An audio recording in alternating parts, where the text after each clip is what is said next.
On Sunday night, the Canberra Raiders will travel to Brookvale to take on the Manly Seagulls. Who did I tip? Manly. But anyway, all that and more right here on the Milkman Podcast.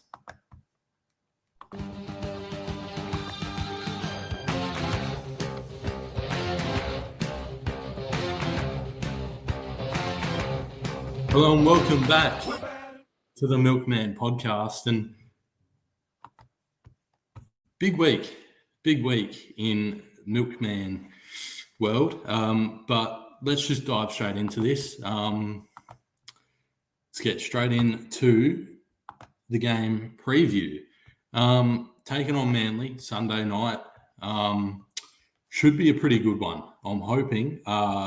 Did I tip Manly? Like I said in the intro, yes, I did. But I've got a little bit of hope. I don't know what it is, but I don't know what it is, but I've got a little bit of hope this week. So let's get straight into our team list. We are taking on the Manly Seagulls with, give me 1 second here. So, starting at fullback will be KO Weeks. The wingers,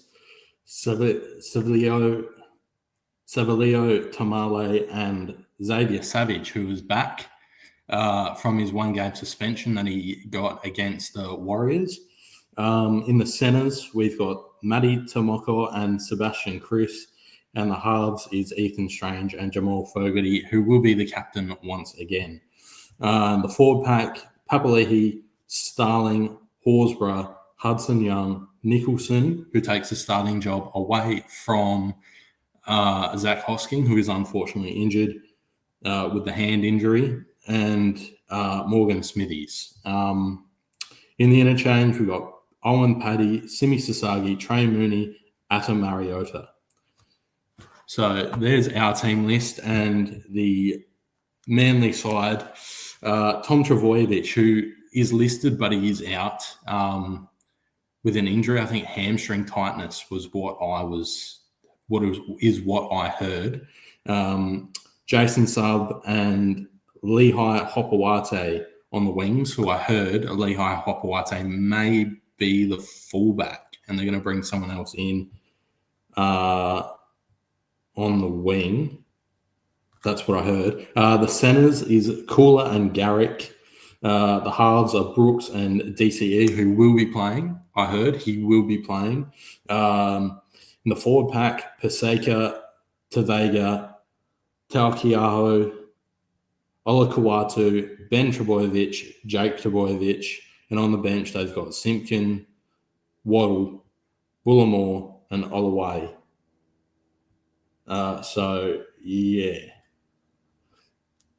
Tough game for the Canberra Raiders, that is for sure. They say that we have a decent record at Brookvale, so again, a little bit of confidence. Our last game at Four Pines Park was a 26-24 win last year, May 3rd. Our last meeting against the Seagulls was in Canberra, and we lost 24-46, so very convincing. And that was August 10th last year. Our keys to the game. I said it last week. I'll say it again. Watch the edges. With Saab, especially on the wing, that's rough. We've definitely got to watch him. That's a big worry. Like, they've got some pace, and he's on the right edge. And he went off. He got a very early try against the Warriors. I'm pretty sure he scored it, but he just went and. He's a bit of a worry, Jason Saab. Slow the game down. It felt like the Warriors did it against them, and they ended up winning 36-16. They took control. They got the lead in to the half, and they slowed it down, and it worked. So we've got to try it as well. We do play very fast as well, but it falls into their game plan. So I'm sure Ricky Stewart's all over it, but I'd slow the game down because they do not like that over in Manly. Ben Trbojevic and Jake Trbojevic are two that we've got to look out for as well, because they're the Trebojeviches. They've always got something up their sleeve, and it is always a worry with them.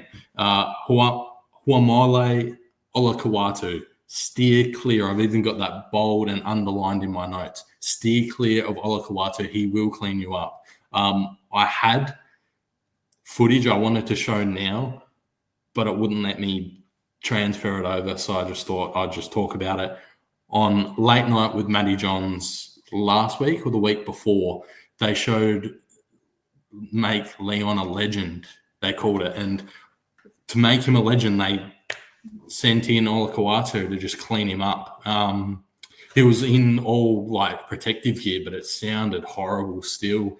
All the players on the sideline that were watching it were making noises and like, stuff like that. So that's a worry. We've definitely got to steer clear of Olakawatu in this game, because he will clean us up, and if we're not careful, he'll make us make mistakes. Seb Chris had this to say about the game this week. Let me get rid of these and let me read this out. Manly have started strong and we'll look to have another good game. Xavier brings speed and power on that right edge. It's good to see him back in. He was chomping at the bit last week. It's a good mood here, but we're not letting go of what we need to do each week with our work here at training. We're trying to stay humble and take it day by day. There you go. Seb Chris has spoken, and he makes a very, very good point there on the game. Take it day by day in training, and we will win. Josh Papalii will play game number 308 against the Manly Seagulls. This game will put him as the second most capped Raider of all time, passing Jared Croker on 307 games. He's 10 away from Jason Croker at 318, to which he probably should hit this year, barring any injuries or anything. So very exciting, very exciting. I love Josh Papalii, so this is brilliant. This is what Corey Horsburgh had to say on Josh Papalii. I've only really played with Papa my whole career. I love playing with Papa, and it's a lot easier when you're starting alongside that big fella. He's a legend of the game, and I love playing with him. And that's that Queensland connection. Both of the boys are from Queensland. I'm not sure where Horsburgh's from, but I know Papa is from South Logan, I think they keep saying. So, yeah, Queensland connection. Got to love it. And Josh Papalii, well-deserved 308 games. So I'm very much looking forward to that. So that's the game. Very quick preview, I know, but I can't say I'm that confident. I said I was a little bit confident. I can't say I'm all that confident. I'm very nervous, to be honest with you. So it's a tall order at the end of the day. And, yeah, I'll leave it at that. And Brook is just a tough place to play in itself. So I'm just saying, I tipped Manly, and I tipped Brisbane last week, to be fair. So it's either I get my tip right or the Raiders win. I wouldn't call that a win-win, but silver lining, that's a bit better. It's a bit of a silver lining. Let's get straight into the milk bar. Sticky and the Poms. It's a bit like Benny and the Jets. That's a horrible joke. I wrote it down in my notes because I thought I'd sing it, but I don't really want to sing that. So Sticky has come out and said this on coaching the Englishman. It's common knowledge that I love coaching the Englishman. Everyone we've brought over from there has made a point of difference and has made this team better. Matty Nicholson will be the same. He's a hard worker for a young bloke. He's had good experience playing over in England. He's had an international game. He's also a scrapper, and that's the part I love about him. And we go down the list of elite Englishmen that Ricky Stewart has coached. Elliot Whitehead, Morgan Smithies is looking the same. List goes on. Who was the one? I can see his face. George Williams. He was pretty good when he was over here. The list just goes on, and he loves his Poms, and the Poms tend to like Canberra because the weather's kind of similar. So keep them coming, Sticky. You're doing something right. They tend to be really good. Big Mao has given some high praise on my man, Tom Starling. The quote is as follows: his footy IQ is excellent. He's playing really good footy, rugby league at the moment.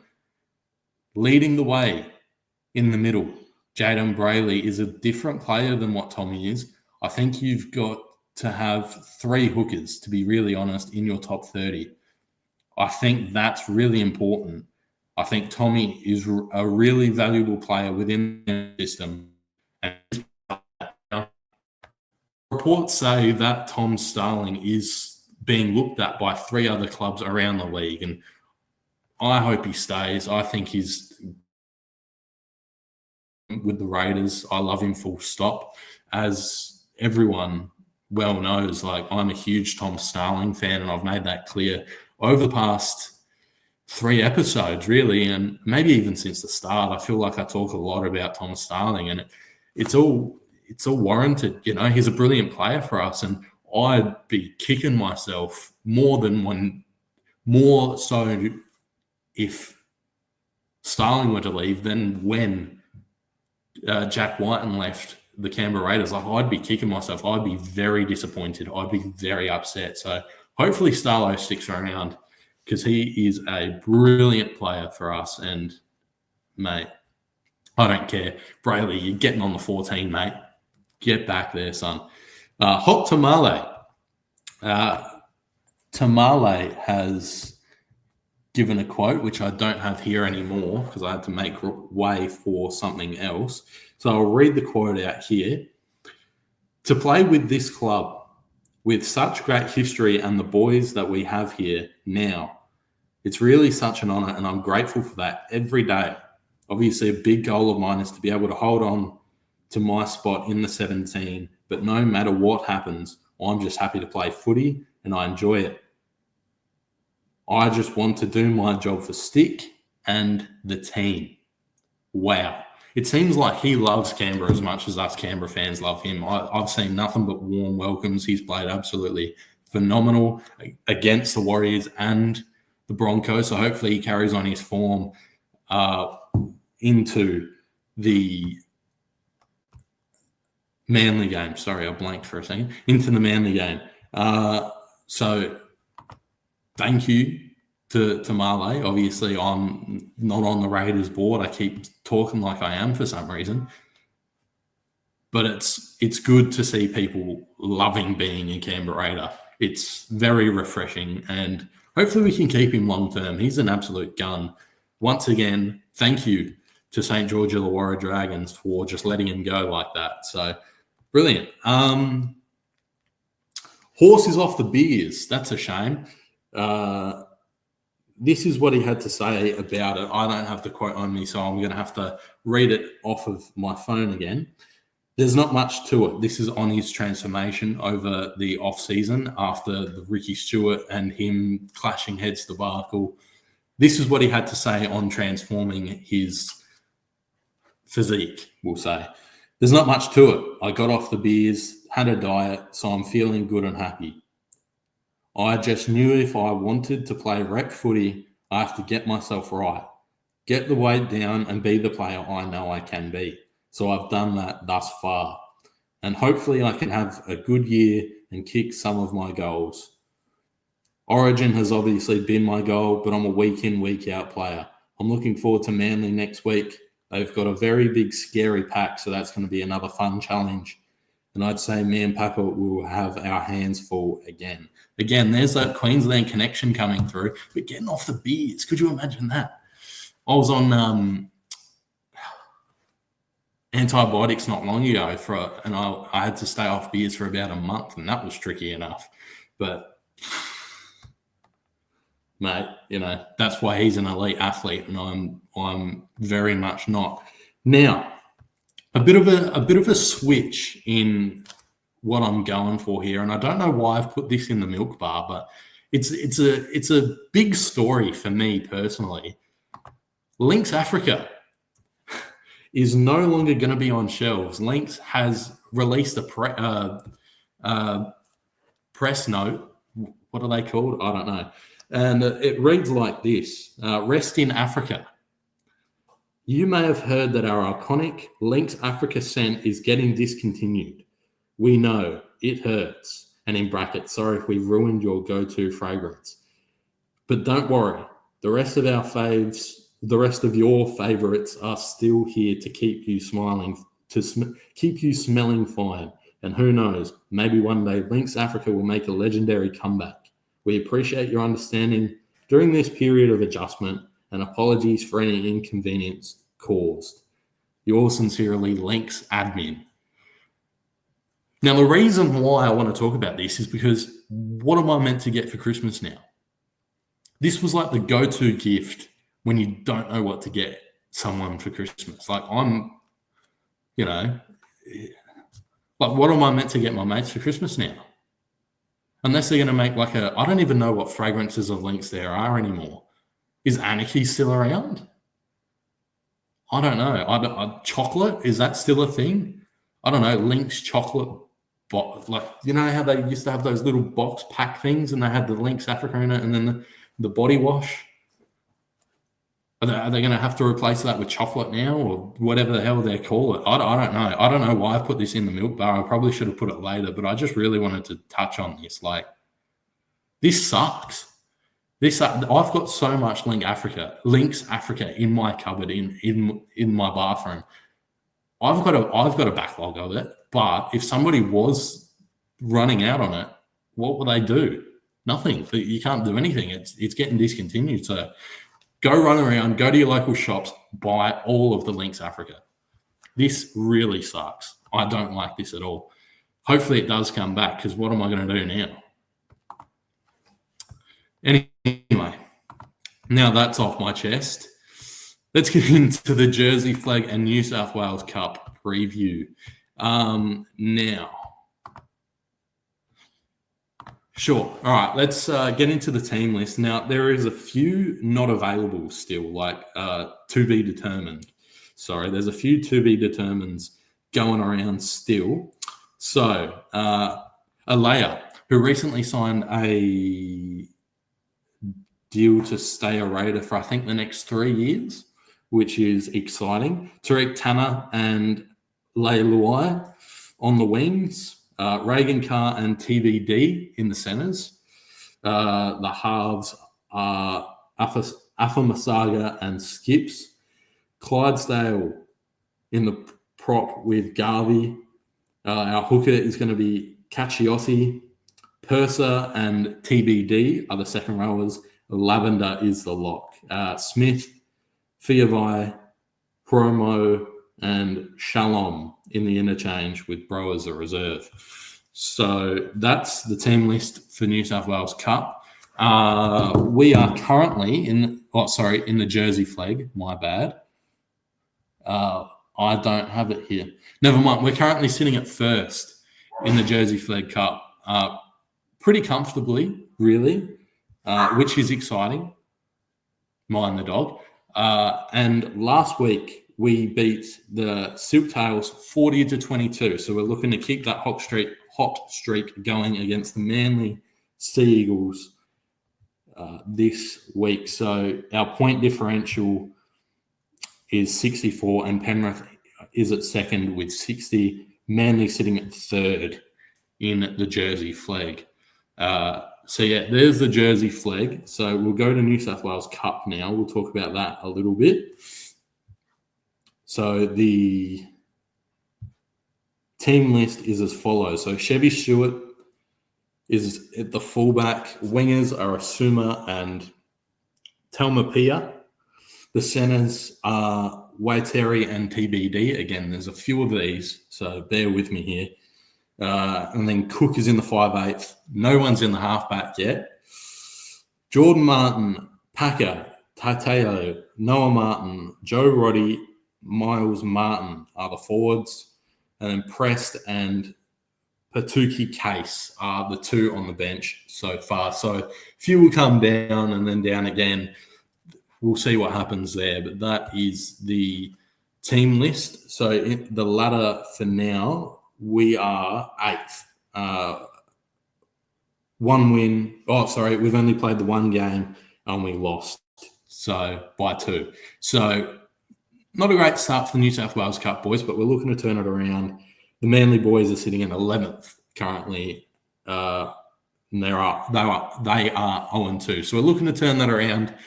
So the Jersey Flegg boys looking to keep their streak hot, and the New South Wales Cup boys are looking to get their first win on the year. Let's head around the NRL. I finally got that right. Brandon Smith is a bunny. He's going crosstown from the Roosters to the Bunnies.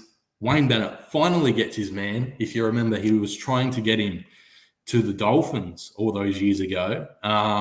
Could have been not last year, the year before, but I can't really remember when it was. But Wayne Bennett was trying to get Brandon Smith to the Dolphins, and he finally gets his man unless he backflips. But I'm pretty sure he said on a podcast that he has put pen to paper. So he will be a bunny. It's everywhere. That's all you see. I hate that people do that. They go from like the Roosters to the Bunnies, or they go from the Broncos to the Cowboys, or vice versa, or either way. I hate it when people do it, but if that's where he thinks he's going to get the best, chances, fair play to him.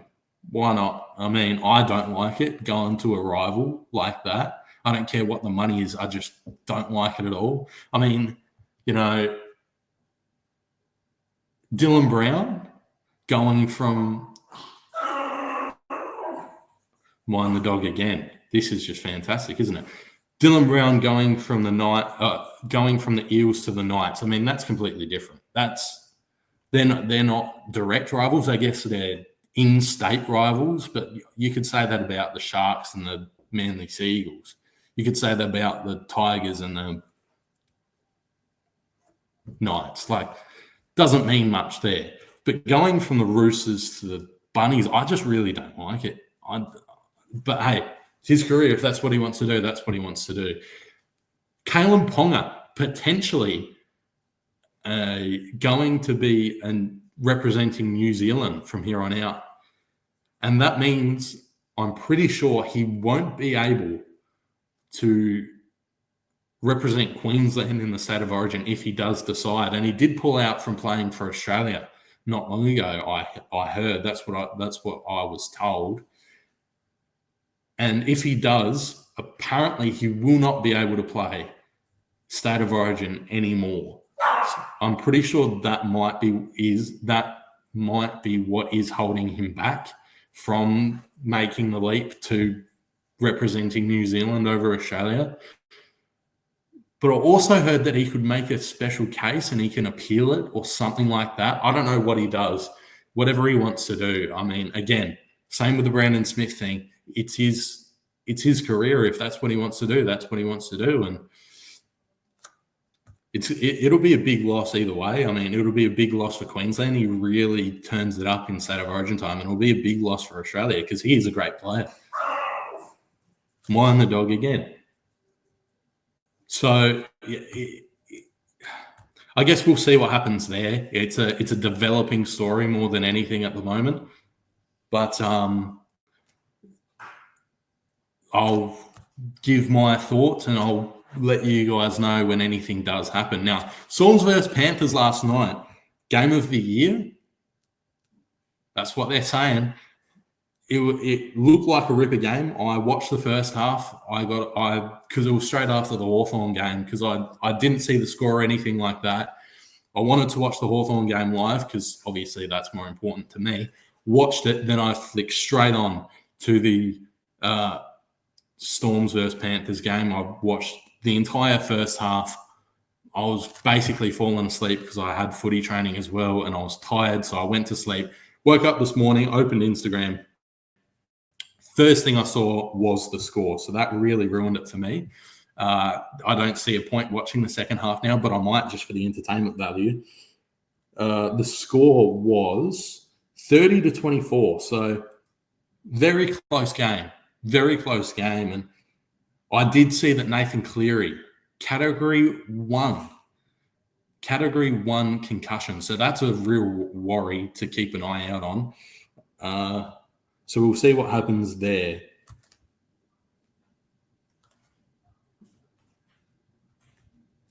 We'll see what happens there. Now tonight, the Warriors take on the Roosters in Auckland, and the Broncos take on the Cowboys at Suncorp. I think both games will be fairly one-sided. Like I said in my tipping video, I feel like the Warriors will absolutely dismantle the Roosters, and the Broncos will absolutely dismantle the Cowboys. If the Warriors-Roosters game was in Sydney, I feel like it'd be a lot closer, and maybe even the Roosters win that one. But like I said earlier this season, I think on Friday, I said, or maybe it was even the preview show or the review show on Tuesday, or it could have even been the tips video. I can't remember when I said it, but I said I don't think the Warriors will lose a single game in New Zealand this year. And I said it the other year, and they came pretty close to going completely New Zealand. Will they make the 8 just off of winning in New Zealand? Maybe, maybe not. But I feel like they make the 8 and go unbeaten in New Zealand. So, a few more things here. Bear with me. The 2025 Milkman Medal. So, starting pretty much straight after the Broncos game, I decided to bring on the Milkman Medal. So, what it is it's a 3-2-1 voting system, a bit like the Brownlow Medal in the AFL. And 3 is the highest, 1's the lowest. So, for example, I'll give you the round 1, and that's it. And this will be the last you hear of the Milkman Medal until the counting of the medal. I don't know when I'll do it. Maybe before the grand final at some point in the week of the grand final. I might do the count then.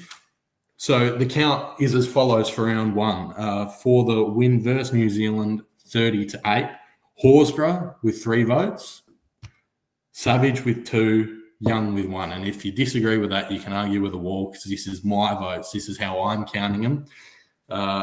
So yeah, that's something I'm going to do for the rest of the season. That's the last you'll hear of the Milkman Medal.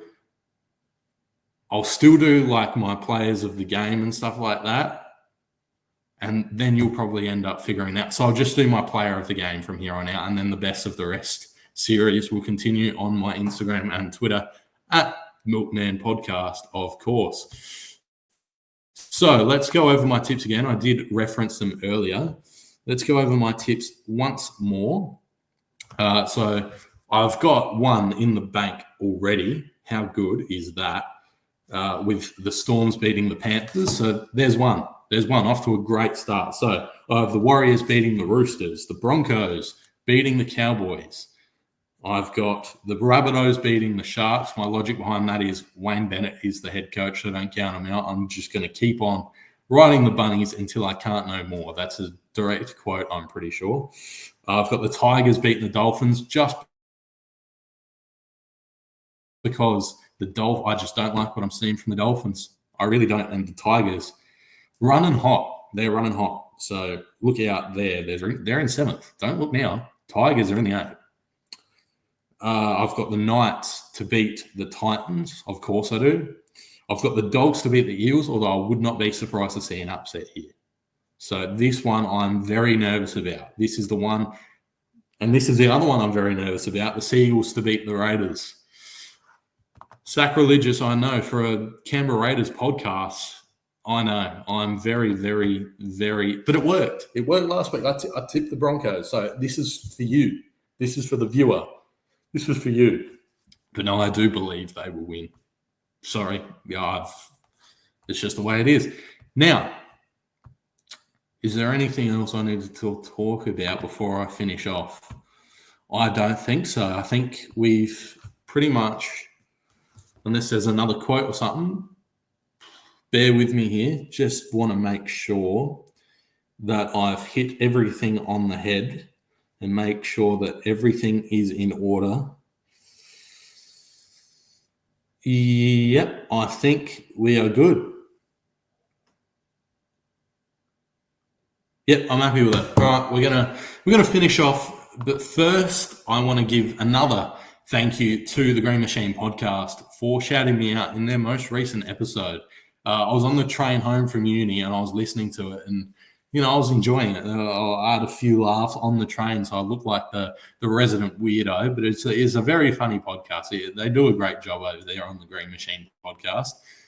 And I was in my room at the time because, again, it doesn't take me that long for the commute. So I was just in my room at the time doing a few things and listening along, and got the shout out, and I freaked out a little bit. Like, I think it was Lobby that shouted me out there, and yeah, I'm having a crack and I'm giving it a go. So thanks, lads, again for another shout out, this time over the airwaves. So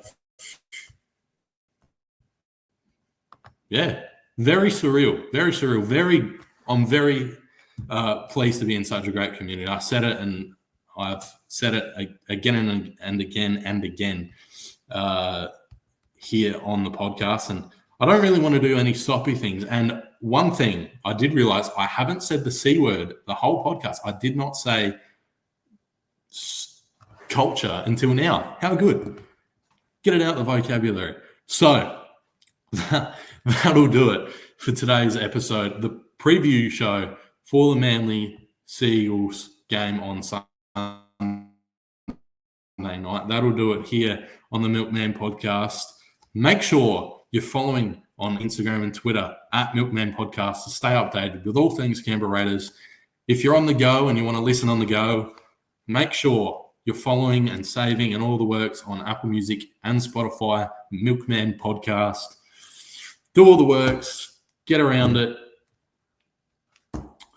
Make sure you enjoy your weekend of footy. It should be another good one. I'm very much looking forward to the Bulldogs-Eels game. There always seems to be drama there, so I'm very much looking forward to that. Obviously, the Raiders game, of course. Looking forward to that one as well. Yeah. Enjoy your weekend of footy, and of course, up the milk.